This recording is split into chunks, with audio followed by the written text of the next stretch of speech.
today.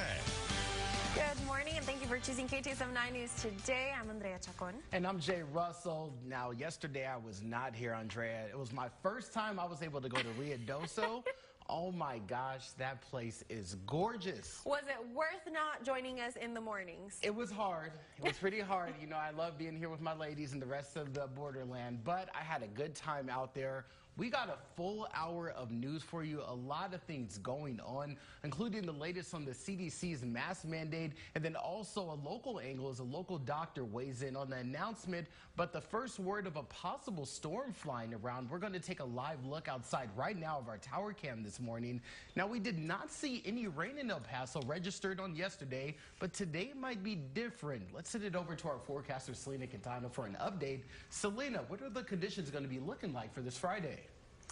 Well, they're going to definitely be looking a lot better when it comes to those rain chances. We did see some pretty strong winds yesterday, especially during those dinner time hours. That's as we were seeing the effects of a storm, but without, I guess, the actual rain. We did see some lightning outside of El Paso, and we also saw a dust storm. As for today, well, those chances are increased, so you can expect to see strong winds at certain periods of time that can cause more dust storms, even a haboob, and some, well, thunderstorms.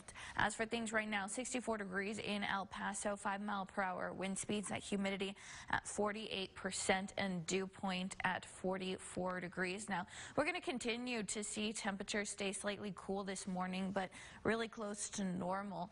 62 degrees Las Cruces, 9-mile-per-hour wind speeds, that humidity at 51%. But we do have chances for rain, and, well, when you see those chances for thunderstorms, you're going to see wind speeds pick up. So right now, things looking fairly calm, just like they did around this time yesterday, but they're going to speed up, and that can cause some dangerous driving conditions, which is why we are under a weather authority alert. As for temperatures right now, 60 degrees in Deming, 56 Silver City, 61 TRC, 57 Alamogordo, a little bit cooler out near Cloudcroft, but here's that moisture that's going to continue to move in our direction. Now, that's going to be pushing down, and that's going to allow us to see isolated storms, which is just what happened yesterday. So no recorded rain yesterday, but we did see plenty of storms outside of El Paso that helped bring us those windier conditions, and, well, we're expecting just that today as well. I'll have more details coming up in your full forecast.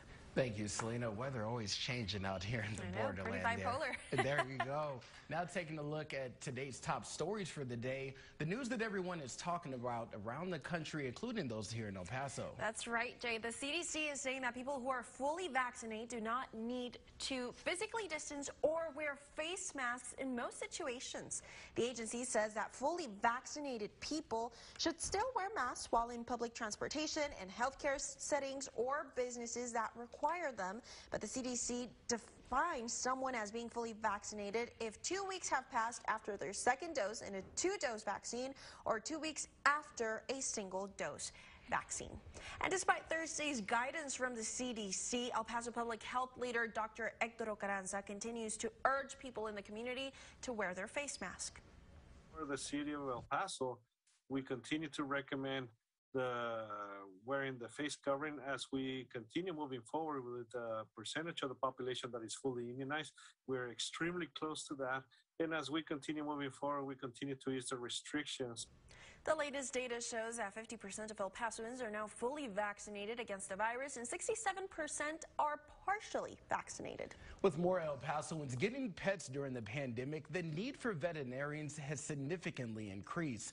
KTSM 9 News reporter Carla Draxler is live in downtown El Paso to talk about how vets have been affected this past year. Good morning, Carla. Good morning, Jay. Well, I talked to a local veterinarian and the owner of East El Paso Animal Hospital, and he tells me that not only are El Pasoans getting more pets, but there is also a general lack of veterinarians, both in El Paso and nationwide. Now, Dr. Orlando Garza, who is the owner of East El Paso Animal Hospital, says these are unprecedented times for the veterinary profession. He says more people have been staying at home, and they've been getting new pets or have been noticing their pets need more medical attention. The number of new clients in his hospital has increased significantly, and he says the wait times for walk-in appointments are getting longer. Many clients come in because they cannot book appointments at other clinics due to week-long waits. Garza explains many clinics in El Paso are hiring veterinarians and technicians, but the demand is higher than the supply. It's unprecedented what we're seeing here right now. We get there first thing in the morning, and there's usually a line waiting to go ahead and be checked in. As we go through the day, I mean, it's steady or overwhelming. There are times, we've never had times when we've had to wait, have people wait more than an hour, maybe at the most. And there are times we've had 3 and 4 hour waits. Dr. Garza predicts this trend going into summer, but expects that things will go back to normal by the end of the year. Now, Dr. Garza says to prevent these long lines and wait, to actually give your pets that preventative care. So take them to their yearly exams and give them their regular vaccinations. Reporting live from downtown El Paso, I'm Carla Draxler. Back to you guys. Thank you, Carla. Rise and shine. It's 5:07 a.m. Today is the day that many local college graduates have been waiting for. UTEP will be seeing students from the classes of 2020, like this one over here who graduated, and 2021 take their next step. Yeah, it's been quite a while, and our very own producer Paulina also walks today, so congratulations to her. And today's commencement festivities mark the first time UTEP has hosted an in-person commencement since December of 2019. Now, of course, this was due to the pandemic, and UTEP says today also marks the first time graduates will receive their diplomas in the Sun Bowl Stadium since 2014. More than 7,800 individuals are set to graduate, and the ceremonies are today and tomorrow, each beginning at 7 in the afternoon, with doors opening at 5 p.m. And we will have more on this story throughout the day here on KTSM.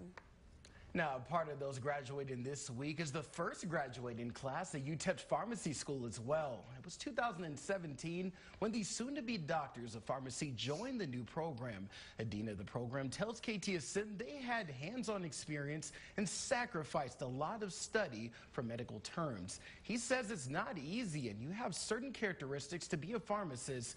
Not only do you have to understand the science and analyze certain information, but also be able to communicate with patients and understand the community. Most graduating students are hoping to stay in the practice and the area.